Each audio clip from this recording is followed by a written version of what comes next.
Pemirsa, gara-gara persoalan tanah, seorang pria di Bone, Sulawesi Selatan tewas dibunuh iparnya. Korban ditemukan tewas di kebun miliknya.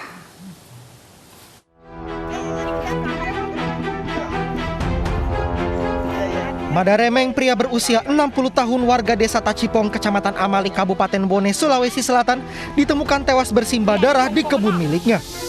Korban pertama kali ditemukan oleh warga yang datang ke kebun korban untuk meminta ubi. Namun, mereka mendapati korban tewas dengan kondisi mengenaskan. Polisi yang datang ke tempat kejadian perkara segera mengumpulkan sejumlah bukti dan keterangan saksi. Tidak lama kemudian, polisi menangkap pelaku berinisial A yang merupakan ipar korban. Dari hasil penyidikan, pelaku sakit hati karena korban merusak tanaman dan mengambil buah di kebun milik pelaku. Bahkan korban diduga ingin menguasai kebun milik pelaku.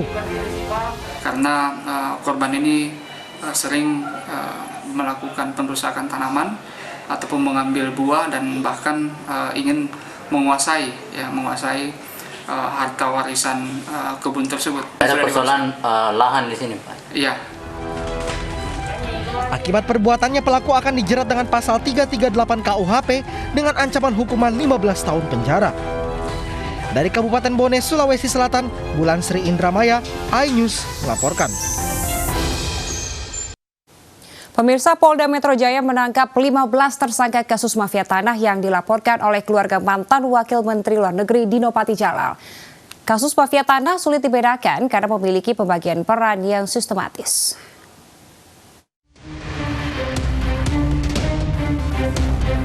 Satgas Anti Mafia Tanah Direktorat Tindak Kriminal Umum Polda Metro Jaya bersama dengan Kementerian ATR BPN RI menyampaikan hasil pengungkapan sindikat mafia tanah.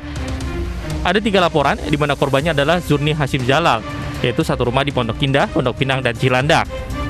Tim penyidik menangkap 15 tersangka termasuk Freddy Kusnadi di daerah Kemayoran dengan 2 alat bukti di kediaman FK. Dalam aksinya, kelompok mafia tanah berbagi peran dan memiliki peran masing-masing. Kelompok mafia tanah ini berbagi peran.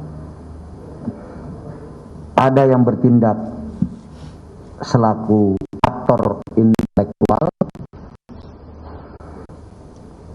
ada yang bertindak selaku pihak yang menyiapkan sarana dan prasarana,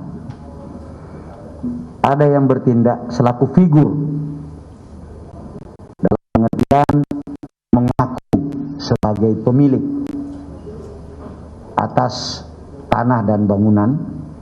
Sebelumnya, rumah orang tua dari mantan Wakil Menteri Luar Negeri Dino Patijalal diduga dicuri sindikat mafia tanah. Rumah ibu dari mantan Wakil Menteri Luar Negeri Dino Patijalal tiba-tiba berganti kepemilikan sertifikat berlokasi di Kemang dan Pondok Indah, Jakarta Selatan.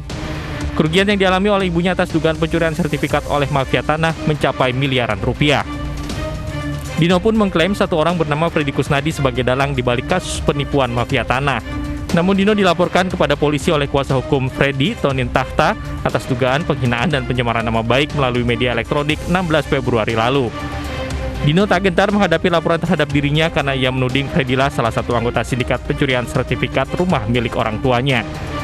Diketahui keterlibatan Freddy Kusnadi dalam kasus penipuan rumah Ibu Surni Jalal berdasarkan pengakuan yang rinci dari Shirley selaku tersangka salah satu kasus penipuan sertifikat rumah.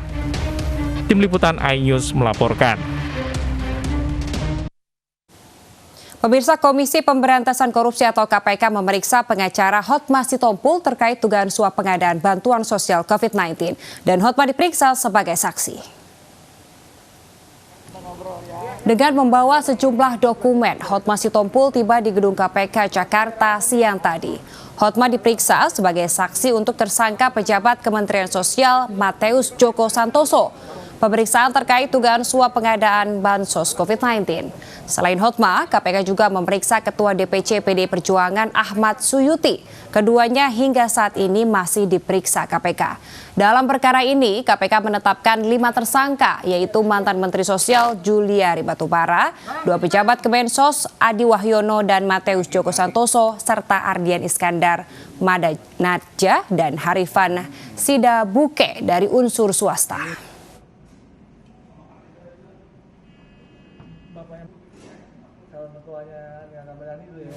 Ratusan warga di Kecamatan Ciampea, Bogor, Jawa Barat mengabaikan protokol kesehatan saat antri bantuan sosial tunai COVID-19. Kami akan kembali usai jeda, tetaplah di iNews Malam.